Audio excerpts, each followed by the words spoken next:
بسم الله الرحمن الرحیم. لکه تاسو چې خبر یاست، رښتیا هم مهاجرینو ته ډېر لوی تکلیف ده، ځکه هغوی په پاکستان له لوري په یو طرفه پرېکړه باندې په ډېر لنډ وخت کې هغوی ته د وتلو امر شوی ده، او د راوتلو هغه طرز و طریقه یې هم ډېره پیچلې او له تکلیفونو له سپکاوي ډکه ده. موږ ډېر کوشش کړی، له ډېره وخته راسې له پاکستان سره په خبرو بوخت یو. حتی دا اوس چې زه چین ته تللی یم، هلته هم د د بهرنیو چارو له وزیر سره ډېرې تفصیلي خبرې په دې اړه وکړې. بیا د دوی هیئت چې دلته راغلی و، په هغې کې نظامي خلک هم وو، ملکي هم وو، او خاص استازی هم وو، له هغوی سره هم خبرې وکړې. بیا په کابل کې د دوی له سفارت سره، بیا د موږ سفیر صاحب څو وارې د دوی د کورنیو چارو له وزیر سره په اسلام آباد کې ولیدل. خو د دې ټولو هڅو پایله دا وه چې دوی خپله فیصله کړې وه، یک طرفه فیصله وه، او په ډېر بد وخت کې کړې وه، ځکه اوس چې دا خلک خپلو کورو ته راځي، خپلو کلو ته، نو مجبوره دي چې ابادي به کوي، او د افغانستان ژمی تاسو ته معلومیږي چې ابادي هم مشکله ده. نو په داسې ساړه موسم کې داسې یو پرېکړه وسوه او داسې یو عمل وسو. وزیر صاحب پوښتنه هم دا ده چې د په ډیپلوماټیک ډګر کې فکر کوئ ستاسو هلې ځلې کافي وي، ځکه موږ په یو پروګرام کې د پاکستان د یو پخواني ډیپلوماټ سره دا خبره وکړله، او د نظر دا و چې دا موضوع ډیره لویه ده او لوی کړکېچ دی د افغانستان لپاره. باید پخپله د بهرنیو چارو وزیر اسلام آباد ته ورغلی وي، یا د وزیرانو په کچه ستاسو یو پلاوی ورغلی وي او هغوی ته مقنعات ورکړی وي. ولې دا کار ونه شو؟ یعنی که زه اسلام آباد ته ورتلای هم، خو د بهرنیو چارو له وزیر سره به مې لیدل، او له هغه سره مې په چین په همالیا کې ولیدل، تفصیلي مجلس مې ورسره وکړو. بیا د هغوی هیئت دلته راغلی و، بیا له دوی سره موږ سرحدي کمیټې لرو، هغو بار بار خبرې کړي دي. موږ سفارتونه فعال دي دواړو هیوادو کې، هغو په سطح باندې خبرې وسوې. خو دوی دا پرېکړه یک طرفه پرېکړه ده او په ډېر شدت سره عملي کوي. نو نور خبرو نتیجه ورنه کړه، یا نه ورکوله، یا دوی د چا خبرو ته غوږ نه دی نیولی. حتی که تاسو متوجه سئ، خپله د پاکستان سیاسیون، خپله د پاکستان ولس، د پاکستان علما، هغوی هم ورته وایي چې دا کار مناسب نه ده له یو ګاونډي سره، له یو همسایه سره. خو چې د هغوی خبرو ته هم غوږ نه ږدي، نو معلومه دا ده چې د مو خبرو ته هم غوږ نه دی ایښی، او د نړیوالو سازمانونو خبرو ته هم غوږ نه دی ایښی. ځکه تاسو پوهېږئ چې د مهاجرینو موضوع له وخته په پاکستان کې فیصله شوې خبره وه، د افغانستان او د پاکستان او د ملل متحد تر مابین چې دا کډوال به څوک په زوره نه باسي، خو د هېڅ ته یې ونه کتل. خو اوس پوښتنه هم دا ده چې ولې داسې کېږي؟ دا تېرو 40 کلونو کې افغان کډوال پاکستان کې وو، له دوی سره دا ډول چلند نه و شوی، او په ځانګړې توګه ماشومان او ښځو ته یې درناوی کوو. خو ولې اوس داسې کېږي ستاسو په حکومت کې؟ موږ هم خپله همدې ته حیران یو. دا خبره ما خپله د دوی د تېر صدر اعظم عمران خان صاحب سره، د دوی د پوځ له مشرانو سره، د ملکی حکومت له مسؤلینو سره، همدارنګه د اوسنیو چارواکو سره کړې، چې څه پېښه ده چې کله امارت په افغانستان کې حاکم سو او فتوحات راغلو او په افغانستان کې امن هم راغی، پخوا به د تاسې له هېواد نه خلک تښتول کېدل او بیا به غځورول کېدل، هغه امنیت هم ټینګ سو. تاسې ته لاره هم درکړم مرکزي اسیا ته، او ترانزیت سلسله هم ښه په قوت کې شروع سو. خو تاسې په لارو کې سختي شروع کړه، په تورخم کې، په بولدک کې، همدارنګه تاسې په جریان کې یاستئ، په خوست باندې بمبار وکړو، تاسې په جریان کې یاستئ، په نړیواله سطح، په سیمه ییزه سطح منفي تبلیغات شروع سو. داسې دوی ولې داسې کوي؟ په کراچۍ کې د موږ د تجارانو مالونه بار بار ودرول، ډېر زیات مالي زیانونه یې واړول، او دا داسې څه دي چې موږ فکر کوو چې د پاکستان په ګټه هم نه دي. ځکه افغانان چې په پاکستان کې اوسي، هغوی هلته کار کوي، ژوند کوي، په خپل لاس یې ګټي، پاکستان ته هم خیر رسیږي. خو بیا هم دوی داسې پرېکړه کړې ده. نو تاسو خپله څه فکر کوئ وزیر صاحب؟ ستاسو انګېرنه څه ده؟ ولې داسې کوي؟ حتمن څه خبره به وي، راته ویې کوئ. والله اعلم. زه خو خپله په دې فکر یم چې د افغانانو تاریخ که وکتل سي، یا خود د موږ د امارت چې د موږ ملګرو، د موږ مشرانو، حتی په ګونتنامو کې لا د چا فرمایشاتو ته غاړه کېنښودله، په زندانو کې د چا فشار قبول نه کړو، تر سخت بمبارو، تر یو لوی فشار لاندې د چا خبرې ته غاړه کېنښوده چې هغه د خپلو اصولو خلاف یې بلله. نو دوی ته مشوره دا ده چې د فشار له لارې باید خپل اهداف ته ځان ونه رسوي. موږ سره ګاونډیان یو له بل سره باید ښه چلند ولرو، یو له بل سره تجارت ولرو، همسایه‌ګلوي اصول سره مراعات کو. دا چې اوس د دې شاته نور څه اغراض دي په دې کې مختلفو تفسیري کېږي او هر څوک پکې حیران دي چې ولې داسې اقدامات کېږي چې نه د پاکستان په ګټه دي نه د افغانستان. ښه، دا تفسیري خبره چې تاسو وکړه، تاسو فکر کوم نه غواړئ چې وی وایي، زه به درته ووایم. یو دلیل دا ښیي البته د تبصرو په لړ کې چې وایي چې پاکستاني طالبانو ملاتړ کوي د ټي ټي پي. بله خبره دا ده چې وایي د ډیورند د کرښې په رسمیت پیژندل درنه غواړي. څه پکې وایاست؟ ګوره ټي ټي پی د نن ورځې خبره نه ده. د موږ تر فتوحاتو مخکې دوی خپل اعلانات کول چې په پاکستان کې 80,000 کسان وژل شوي دي په تیرو 20 کلو کې. هغه وخت هم دا حملې وي، دا جنجالونه وو، دا 80,000 مړي دوی خپل یادوي. بیا چې کله موږ راغلي، موږ دا فیصله کړې چې زموږ خاوره به د چا په ضد نه کارول کېږي. په هغه فیصله باندې ولاړ یو، هغه عملي کړې ده. د موږ له خاورو نه چا دا استفاده نه ده کړې. دا چې د پاکستان خپل کورني مشکلات په پاکستان کې 400-500 کیلومتره د نیمې عملیات ترسره کېږي په مختلفو سیمو کې دي. دا د دې خپل کورنۍ موضوع ده. دوی خو ډېر قوي پوځ لري، ډېر استخبارات لري، باید د خپل مخه ونیسي. یعنې دا په موږ پورې څاړه نه لري. پاتې شو د ډیورند موضوع، دا یو ډېره اوږده موضوع ده. دا د ډېرې درنې خبرې دي. دا د ولسونو، دا د ټولو رایه پکې اخیستل پکار دي. دا یو حکومت په خپل سر نه دا فیصلې کولای شي، نه دا منلای شي.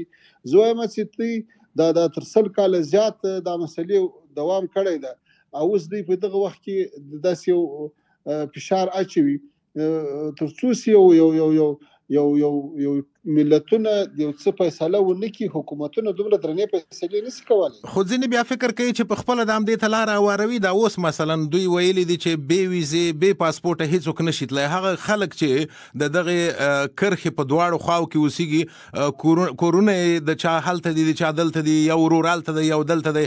خو که چېرته دا د ویزې سیستم دوی عملي کوي، چې دا د اوس اختر عملي کوي، که چېرته د پاسپورټ سیستم عملي کوي، فکر نه کوي چې اتومات همدې ته لاره خلاصېږي چې ډیورند په رسمیت وپېژندل شي؟ ګوره دا سلسله له ډېرو پخوا نه دا روانه ده چې ډېر یو څوک به پاکستان ته تلو، پاکستان هم بیا نورې نړۍ ته تلو، په غریبیو، په مزدوریو، په تجارت سي یا په نورو ژوند تېرولو دپاره. دغه د پاسپورټو د ویزې سلسله خو څه نوې نه ده. دا خو له ډېرو لسیزو نه دا سلسله روانه ده. البته اوس یې زیاته کړې ده او په مجموع کې دغه اوسنی وضعیت چې رامنځته شوی ده، په دې کې دوی مختلفې بهانې کوي. مثلا یو موضوع د امنیت ښیي. په داسې حال کې 40 کاله افغانانو هلته ډېر ښه د امن وخت تېر کړی ده.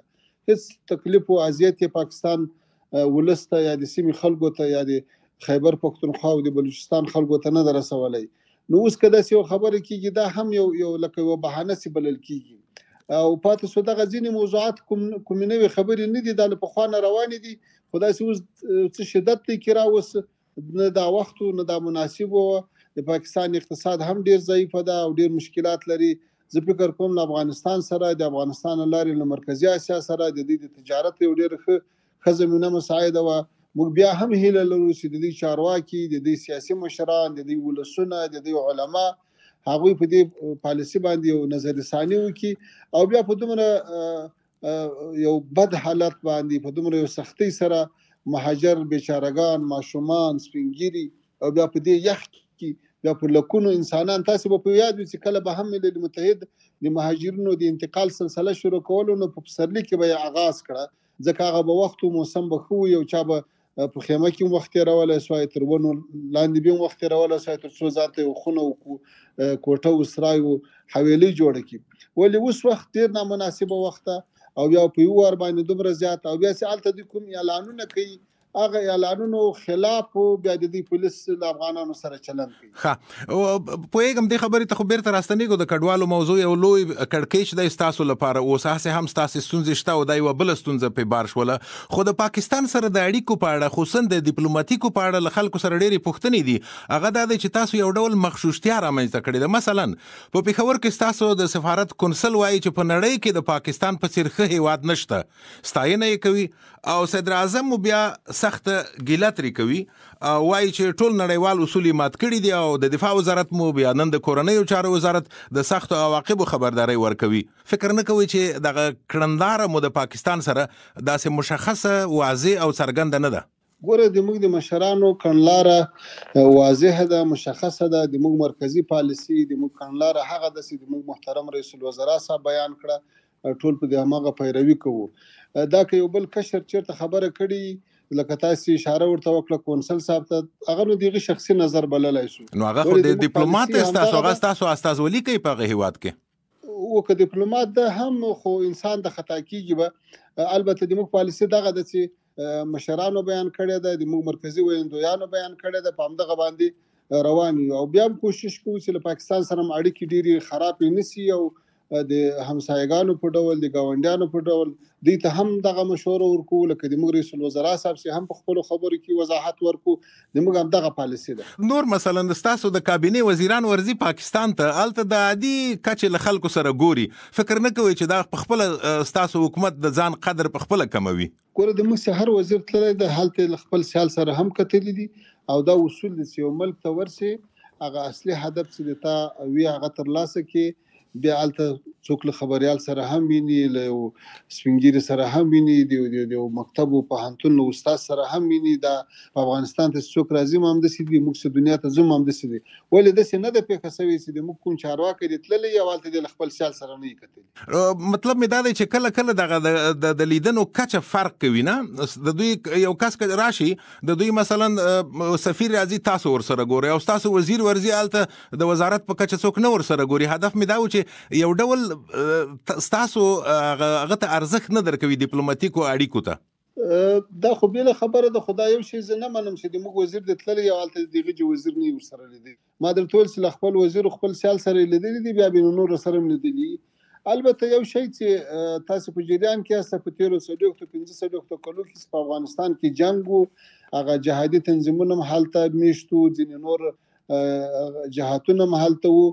نو له وخته داسې یو تعامل راغلی د رښتیا هم ځینې چارواکي د هغه طرف به کله کله چاته په ټیټ نظر کتلي، خو هغه په هغوی پورې اړه لري. ولې د موږ پالیسي، د موږ اصول هغه درنښت ده، هغه احترام ده، هغه متقابلو اړیکو ته په درنه سترګه کتل دي او د خپل ملت هغه اولیا مصالح په نظر کې نیول دي او دغه په رڼا کې ډیپلوماټیکي اړیکې پالل دي. یو بل موضوع چې د همدې سره تړاو لري په دې وروستیو کې په رسنیو کې راپورته شوې ده، هغه دا ده چې ویل کېږي چې ستاسو د کابینې غړي حتی د پاکستان شناختي کارت لري، د دریو کسانو د دریو وزیرانو نومونه یادېږي، یو کس په وروستیو کې دغه شناختي کارت اخیستی دی. فکر نه کوئ چې دا هم ستاسو د حکومت کمزورتیا ده؟ داسې خبرونه خو نه موږ تر اوسه اورېدلي دي، نه مې لیدلي دي او نه په چا باندې مې دا شک چې هغوی دې داسې څوک وي. او یو دا د اوسنی سوشل میډیا کې پروپاګاندا چې په هر چا پسې کېږي، دا بیله خبره ده. ولې د موږ الحمدلله چې څومره کابینه ده، څومره ملګري دي، هغه د افغانستان د تیرو 45 کلو د جهاد مشهوره څیرې دي، کورونه یې دلي دي، اولادونه یې دلي دي، جایدادونه یې دلي دي، هر څوک یې پیژني. یو هم داسې څوک نشته کې، یو هم داسې څوک نشته کې چې هغه د په اصطلاح دوه تابعیته وبلل شي. خو حتی په تاسو دا تورونه دي متقي صاحب چې په پاکستان کې مو کاروبارونه دي، هلته مو خپلوان دي، لا تر اوسه پورې څوک مو شته هلته؟ او یعقوب مجاهد خو ویلي و چې شتمنۍ مو راولېږدوئ، تاسو څه کوئ په دې برخه کې؟ زما الحمدلله د ټول خاندان یو فرد هم په پاکستان کې نشته، ټول په افغانستان کې او بیا په افغانستان کې په کابل کې او یو او د جایداد په رابطه باندې کومې خبرې کیږي، که چا د واړه شو ثبوت هم پیش کو، نو بیا زه ملامت یم، ځکه چې موږ وخت په جهاد کې تیر کړی ده، وخت خو هم په مبارزه اخته و، اوس هم په همدغه خدمت کې اخته یم او ټولو کورنۍ هم د لیره سره ده. نو دغه څه خبرې چې کیږي ما درته ویل دا هغه تورونه دي چې هغه مخالفین یو په بل لګوي. یعنی ستاسو په ګډون د وزیرانو هیڅ یو کورنۍ مو پاکستان کې نشته؟ باور دی وسه زه په هیڅ اوس علم نه لرم چې کورنۍ دی هلته. نو دا خبرې بیا له کومه کېږي چې وایي چې د فلاني کورنۍ هلته ده؟ نو خبرې چې پیدا کېږي حتما یو څه به وي.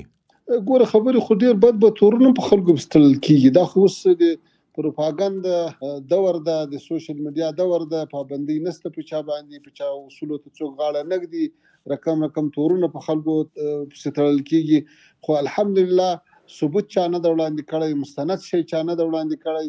او دلته موږ ټول خلک ویني، موږ خو څه په دښته کې او په صحرا او په غرو کې نه یو پراته، ښار کې یو په لکاو خلکو سره مراشه درشه د هغه ټول ویني چې موږ دلته ژوند لرو او کورنۍ هم دلې دي، په مدرسو کې، په مکتبو کې او په دفترو کې، په بازارو کې، په ټولو ځایو کې لیدل کېږو. دا د کډوالو په موضوع باندې کله نور هم تم شو، ځکه دا یو لوی او ستونزمنه موضوع ده، خصوصا تاسو لپاره.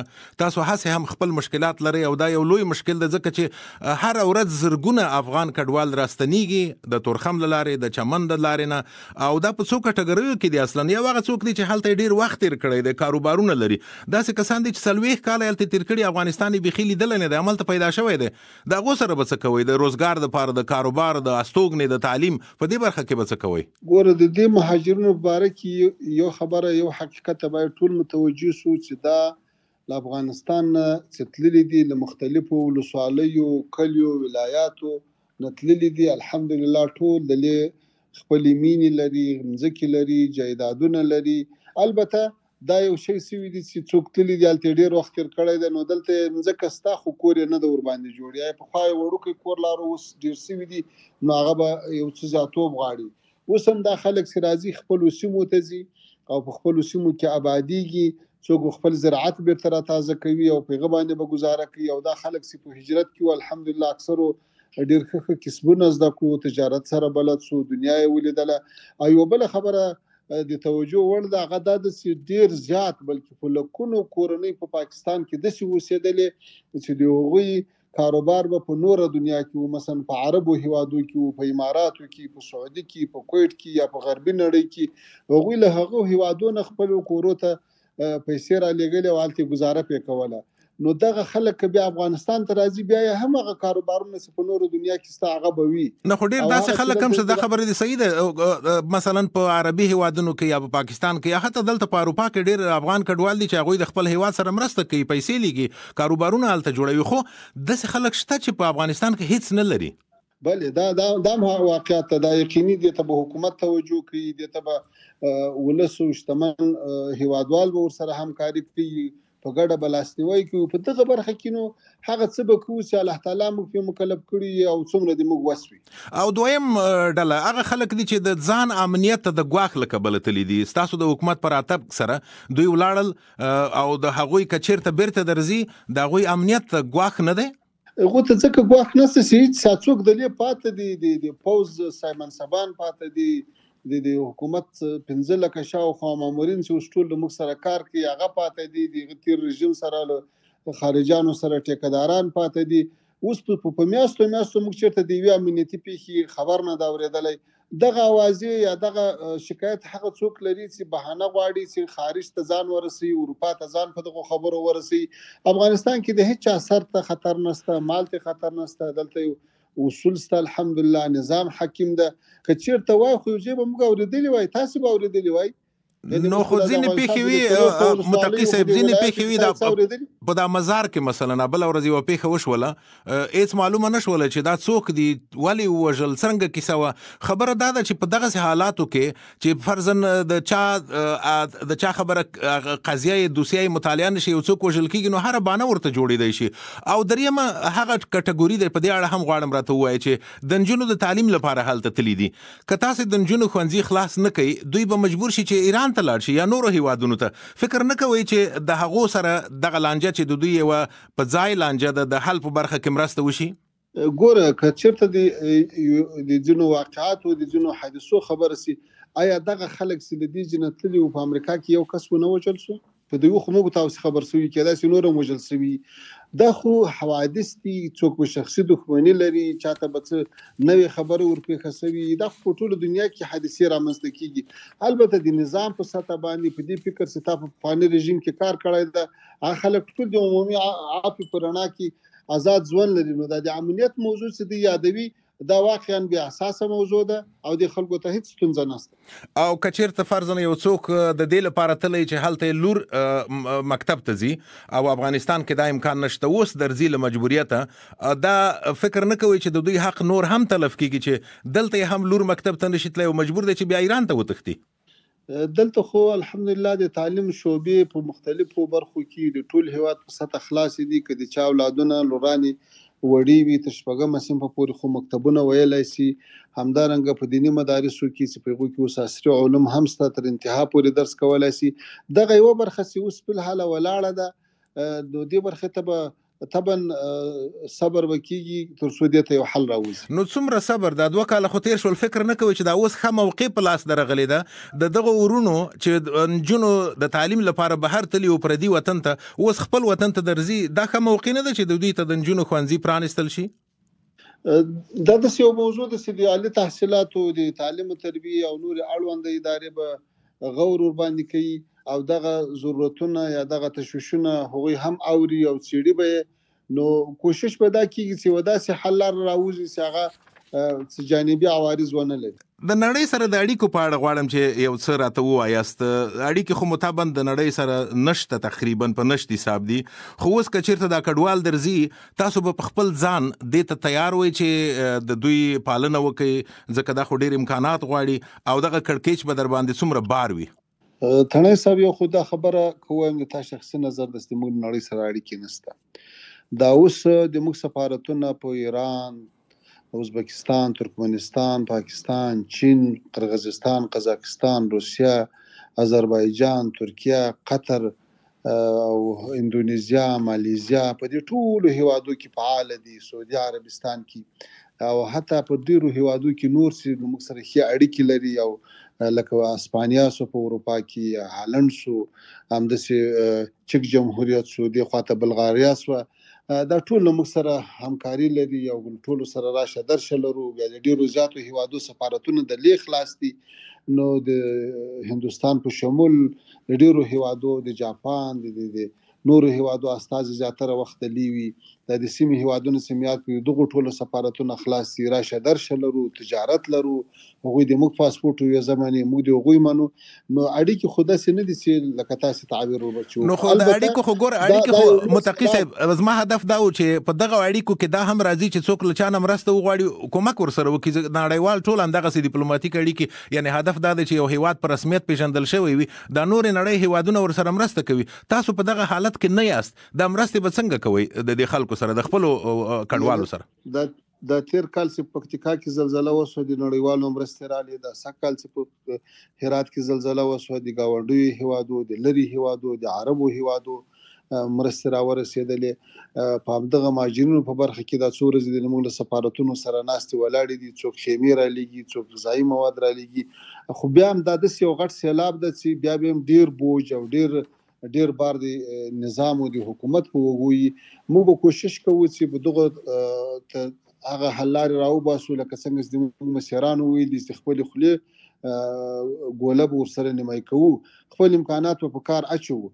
نور الحمدلله افغانان بې لاس او بې پو نه دي، بې تجربې او بې کاره نه دي. هغوی به هم کوشش کوي خود به خود به روزګار پیدا کیږي. موږ کوشش دا ده چې ځینې داسې پروژې شروع کړو چې په هغو کې ډېرو زیاتو خلکو ته روزګار پیدا شي. لکه همدا اوس تاسې وینئ د هېواد په سطحه تر 50 ځایه زیات یوازې په سړکونو باندې کار شروع ده. د موږ په زرهاوو خلک یوازې په زغالستان کې مصرفه کړي دي. همداسې په نورو پروژو کې کوشش دا کوو چې د ښاري پراختیا په پروژو کې، همداسې په کارخانې تر پخوا زیاتې شوي دي. کوشش هم دا ده چې سهولت برابر سي او د صنعت په برخه کې هیوادوال مصروفه سي. دا ټول هغه اقدامات چې په تدریج سره به د هیواد راپورته کیږي. خو اوس متقي صاحب اوس خو حالت ډیر سخت دی په تاسو باندې. ګورئ ژمی دی، په دې تورخم کې هر ورځ زرګونه کسان درته راځي. دا اوس 2 لکه شاوخوا کسان راغلي دي او ستاسو د حکومت وینا ده چې دا نن 50,000 کسانو ته خوراکي مواد تیار کړي دي. تر څومره وخت پورې دا مواد؟ او د پاکستان سره په اړیکو کې بیا هم وروستۍ پوښتنه به همدا وي چې ستاسو مشران همیشه دا وایي چې ډیره ناروا کوي پاکستان، د نړیوالو نورمونو خلاف دا کار کوي، د دفاع وزارت اخطار ورکوي، د کورنیو چارو وزارت اختار ورکوي. په دې اړه راته ووایي او فکر کوئ چې د پاکستان سره ستاسې په تګلاره کې بدلون را روان دی او کوي کوم بدلون؟ ته کوم حدث د مهاجرینو د اکمال او د خوراک او چښاک خبره ده، دا خو تر اوسه پورې ښه روانه ده. البته د هغوی د اوږدمهاله میشتې ده، هغوی ته د کاروبار او د کورونو د جوړولو دا واقعا یو ډېر دروند بار ده. الله تعالی دې په هغه کې هم موږ دوی ټولو ته توفیق راکړي. پاتې شو له پاکستان سره د موږ اړیکې د موږ له طرفه نه دي خراب شوي. موږ په خپلو اصولو ولاړ یو. موږ له دې سره د ښه ګاونډیتوب ټول اصول مراعات کړي دي، له دې سره د ترانزیت اصول مراعات کړي دي، له دې سره راشه درشه زیاته کړې ده. نو دا اوس په دوی پورې اړه لري چې آیا د دوی راتلونکي ګامونه څه دي او دوی خپله پالیسي کوم لور ته بیایي. ولې تر کومه حده پورې چې د افغانستان د بهرنیو چارو وزارت کومه ستراتیژي په کار اچولې ده او کومه پالیسي په مخ بیایي، هغه دا ده چې موږ د ټولې سیمې له هیوادو، د نړۍ له هیوادو، خصوصا د ګاونډیو هیوادو، بیا خاصتا د پاکستان سره د ښو اړیکو غوښتونکي. نو خو تاسو خو ښه اړیکې غواړئ، خو دوی چې نه غواړي، د دوی تګلاره خو هغه د معلومه شوله ده، تاسو ټول شکایت ترې کوئ او حقیقت هم دا دی چې نړیوال غږ پې کوي، ملګري ملتونه، د بشري حقونو ډلې ټول ورته وایي چې دا کار مه کوئ، دا ستونزه ده، دا مشکل دی، افغانانو ته یې مه جوړوئ. هغوی د چا خبره نه اوري او ستاسو هم نه اوري. نو د هغوی کړنلاره خو دا دی بدله شوه ستاسو په وړاندې، ستاسو کړنلاره به بدلیږي او که همغسې به وایي چې نه موږ احترام ورته لرو او زموږ ورونه دي او زموږ دوست هیواد دی. ګوره تر کومه حده پورې چې د اړیکو خبره ده، موږ یې خرابول او د اوبو خړېدل نه غواړو. موږ جنجال نه غواړو. موږ افغانستان 45 کال چې په اور کې سوی ده غواړو چې د افغانستان راپورته سي، د سیمې په سطح د اقتصاد مرکز سي، د اتصال مرکز سي، د ترانزیت مرکز سي، دلته امني، دلته ولس سوکاله ژوند ولري او دا هغه وخت کې کېدای شي چې له ټولو ګاونډیانو سره ښې اړیکې. خو موږ په دې یقین یو چې د پاکستان ولس، د پاکستان علما، د پاکستان سیاسي مشران هغوی هم همدا فکر لري. دا که څه په دې مابینځ کې د ځینو چارواکو داسې پرېکړې راغلي، امید څه چې په مرور د زمان سره به اصلاح سي او که نه سي اصلاح نو هغه په دې پورې اړه لري. موږ په الحال همدغه پالیسي ده، بیا که له مشکل سره مخ کېږو نو د اسلامي اصولو په رڼا کې، د خپلو ملي منافعو په رڼا کې، د خپلو اکابرینو د هدایاتو په رڼا کې به بیا تصمیم نیول کېږي. او که چېرته همداسې ستاسو وطنوال ځورول کېږي، هلته شتمنۍ ترې نیول کېږي، د 50,000 کلدارو نه زیاتې کلدارې نه ورسره پرېښول کېږي او دا څه چې تاسو وایي شکایت کوئ او دنیا یې ویني، همداسې به تاسو ورته ناست وئ او پاکستان دې دا کار کوي؟ نو ناست خو نه یو، د نړیوالو سره به مجالس روان دي، د پاکستان سره هم رابطې کوو، ټولې هغه لارې به په کار اچوو چې د موږ د ولس حقوق د هغوی لاسته ورسي او څوک یې ځینې وانخلي. او تر اوسه نتیجه نه ده ورکړې بلې؟ تر اوسه خو دغه کوششونه چې سوي دي او دوی ته ویل سوي دي، رښتیا په ډېرو برخو کې نتیجه نه ده ورکړې. خو دغه څه خو کړي دي چې هغه خپل ولس هیواد ته راځي، د هغوی په ځای کېدو باندې اخته یو، هغوی ته دلته په خدماتو باندې اخته یو او له نړیوالو سره هم په دې مجالسو اخته یو چې څنګه هلته د موږ د ولس حقوق ضایع نه سي.